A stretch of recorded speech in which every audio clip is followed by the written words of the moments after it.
back to Sharpen That Axe, working on my DJ voice. Ladies. We are on episode 6, Sweet Mother of God. Can you believe it? We are more than halfway to 10. That's what happens at number 10. That's what I want to know. Welcome, everybody. My name is Dylan Murphy, and I'm joined, as always, by my friend. That's generous. Thank you. I'm John Gillen. John. Good to see you. So we are here to talk guitars, talk improving your guitar skills, and talk how we improve our guitar skills, sharing our knowledge. So, how are you doing this week, John? It's been a week not in class. That's been good. It's been a class week, not in class. Yes, we're little Irish slang there for the rest of us. Yes, class means very, very good. I've been using words like savage, deadly, and unreal, which John has no idea what any of them mean. All of them mean very good. No, I know what some of them mean. Some of them. I know what unreal is, but yeah. Good. Yeah, in theory. You are growing. Excellent. So, as always, we're going to start off our week with pedal talk. And we're doing something a bit different this week. We are talking about our biggest pedal purchase regret. The pedal that we bought and thought, well, that's a complete waste of money. Everyone's had one. We all have. And usually it's one of our first ones, but sometimes it can be one of our last ones. It's a little bit further down the road and go, why did I buy that? It is. John, so do you want to get our pedal purchase regret ball rolling? Okay. I mean, I think everyone's probably done something like this. So I'm going to go ahead and throw out two. The first one being very early on when I had like a little 8-inch Marshall amp of some sort that sounded terrible to begin with. Yeah. But then I bought a metal zone. Like a used metal zone. Ooh, like I feel like I'm at an AA meeting or something. I'm like, my name's John, and I bought a metal zone. Hello, John. So, for those of you that don't know, we're relatively new to guitar culture. The metal zone is universally panned. It's the George Costanza of it's the Joey spin-off series of guitar pedals. Yeah. I don't want to be insulting George Costanza. Okay, so tell us why. Why did you buy it and what went wrong? Well, I mean, it's metal, dude. Yeah, it is come metal, on, dude. Bro. And I just thought the more distortion, the better, which is why everyone buys it at first until you just learn that the thing is a mass of static and terribleness that will pull you down. Yes, I'm surprised it didn't blow up your small Marshall amplifier. It may have just made it sound worse. The other one was the Steve Vai little alligator volume pedal. I'm just waiting for Steve Vai to arrive at your house tomorrow and just slap you in the face with his massive hand. I would never wash this face again. So it's like a big pink handprint. Just stays right there. So they're sponsored by Boss. Can you? I think it's Morley. I think that's his people. Yeah. So this is a Morley pedal. Boy, I'm just slagging everybody today. See what I did there? Get out of your system. Little Irish slang. Anyway, but yeah, it has this little knob on it which is supposed to set your minimum volume, so it never turns all the way off. Oh God. Which is... What are we playing? Fucking Money for Nothing or something? Yeah, exactly. So when you step on it, it's supposed to act sort of like a boost pedal, so you go from like rhythm to lead is kind of the idea. The problem is even if you want it to be the minimum all the way down, there's just not enough of a sweep to even do a swell or anything with it. It's and it's all LED driven, and the LEDs were not great, and it's just... And I kept trying to convince myself, well, no, if Steve Vai has it, it must be a good pedal. And it's really not. And now I'm stuck with this pedal that nobody wants because everybody figured out that it's basically a terrible pedal. So you should try selling it to one of your students. Yeah. Your problem is Jimmy's your student. You're just not loud enough. You gotta pump up the volume. You need to be louder. Or if I could figure out a way to do something like really bizarre with it and turn it into some sort of fuzz pedal with the LEDs, and I just don't know enough about the circuitry in it to even bother. So anyway, those are my two terrible purchases. One because I was young and impressionable, and the other one because I was young and impressionable. So I also have two choices, John. One when I was young and impressionable, and one when I was not so young, but also equally impressionable. My first one was I bought this in a pawn shop in Paris when I was there on a school trip when I was 13. It was my first Wawa pedal, and it was shaped like a foot because go 90s. And I think it was called a snarling dog. It had like a little emblem of a dog barking on it. Man. And yeah, that was, I got it in a French pawn shop for like 20 euro. And I was coming through customs and they were like, qu'est-ce que c'est un bon? I was like, no, guitar, wow, wow, wow. And they were just looking at me, fucking little Irish boy. Yeah. So brought that home and it was just crackling, and I'm not getting my voodoo child tone out of that, which was the one lick that I wanted to learn. So I'm surprised my parents Was the didn't. snarling dogs? Wow. Snarling dog. Just had a googs here. And you gave it a googs. Yeah. Copyright the Weekly Planet. Yeah, stole that from you. Yeah, so. I stole it from the Weekly Planet podcast. Hi guys. And the other one I bought was I was in a jam, John. I had a gig in like an hour, and I went on adverts, and I bought no. I love Boss pedals, but I bought the Boss OS 2. It's not an overdrive. It's not a distortion. It's an overdrive distortion. That sounds confused. Yeah, so it has the regular 3 knobs that a overdrive or distortion pedal would have, but it has a 4th one called a color knob. And basically what you would do is you would turn it from the left to the right, and it would move kind of on a radius, so that the first half of the dial would be overdrive, and then it would switch to a distortion pedal.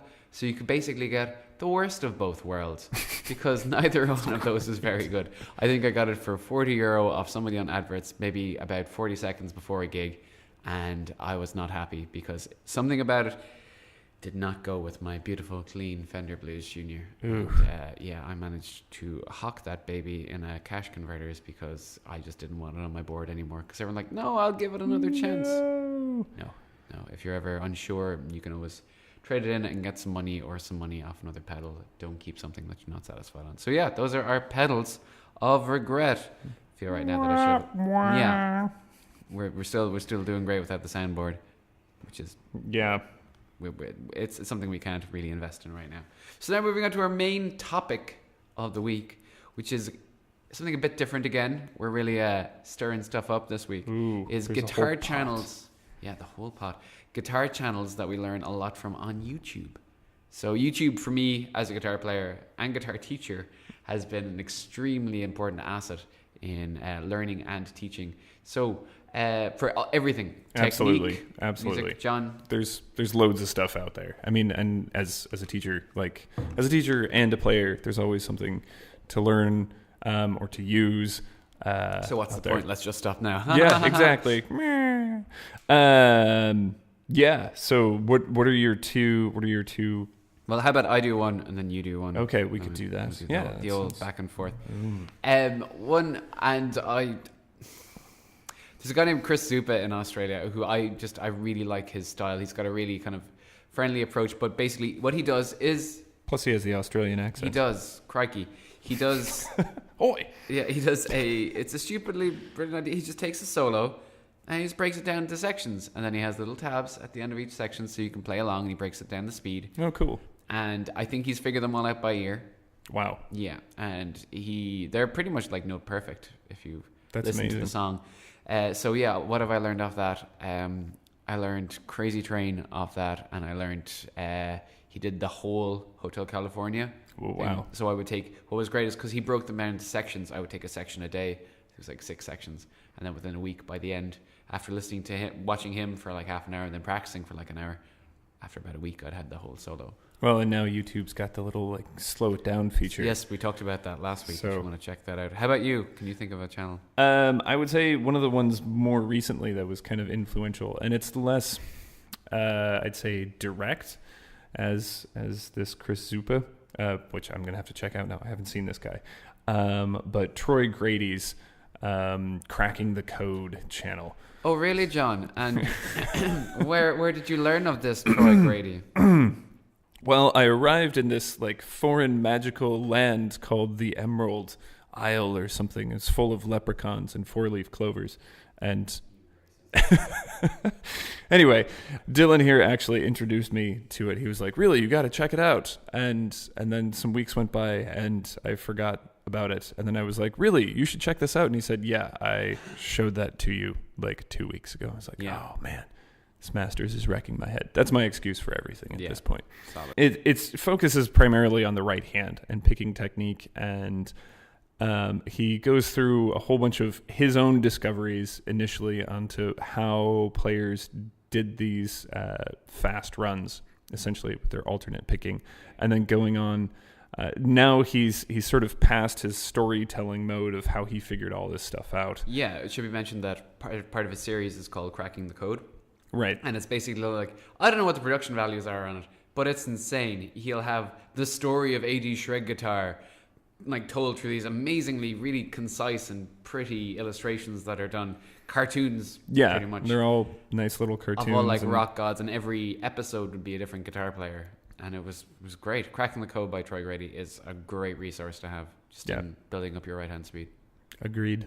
So, on to me as well. Yeah, why don't you throw one at me? There's one, I don't know his actual name because I don't think he actually publicizes it, but there's a guy on YouTube named Samurai Guitarist. Oh, I've seen him. Yeah, he's a Canadian dude who he works in his guitar dojo, but it's all about kind of building up discipline as a guitar player. And he has really nice ideas in that he'll talk to you how to get out of writer's block, how to get a practice routine going. And one really valuable thing is how to get on at a band practice. Oh, that's great. Always important. So I like to point people in his direction. For my performance studies module last year, I included him in my Funking with Your Funk final presentation as really a guy who helped me get out of some real technique writer's block. And your last one. This guy, Yannick Gwizdala. Yeah, looking at the Google Doc. You spell his name Janek Gwizdala. Anyway. Where's he from? He's English. And he's actually a bass player.